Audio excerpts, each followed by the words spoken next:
சுவாமிகளுடைய மடியில முருகப்பெருமான் வந்து உட்கார்ந்தார். இப்படி கைய பொத்திட்டார், இப்படி கைய பொத்திட்டாச்சு, கைய கொண்டு வந்து கண்ணை அப்படி மூடிட்டார். முருகனுடைய வாசம் அடிக்குது, முருகனுடைய வாசம் அடிக்குது. கண்ணை திறந்தா முருகனை காணோம்.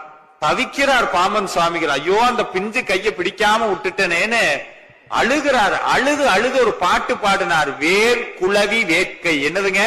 வேர் குளவி வேட்கைன்னு.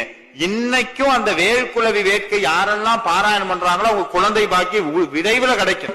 அந்த வேர்க்குளவி வேட்கையில சாமி சொல்றார், முருகப்பெருமான் வந்தானா வேர் வச்சிருந்தானா சின்ன பையன் கண்ணுக்கு எட்ட தூரமெல்லாம் நிக்கிறான், பாக்குறான், ஓடுறான், ஒளியறான். இது எல்லாத்துக்கும் நடக்கும். அதே மாதிரி இந்த குழந்தை உங்க மடியில வந்து உட்காரும். அப்ப ரெண்டு கண்ணத்தை இப்படி தடவும். உனக்கு என்ன வேணும், எதுக்கு என்னை கூப்பிட்ட? அப்ப முருகன்ட்ட என்ன சொல்லணும்? எனக்கு எதுவும் வேண்டாம், எதுவும் வேண்டாம், நீ இருந்தா போதும், என்னைக்கும் நீ இருந்தா போதும்னு அந்த ஒரு பிரார்த்தனையை சொல்ல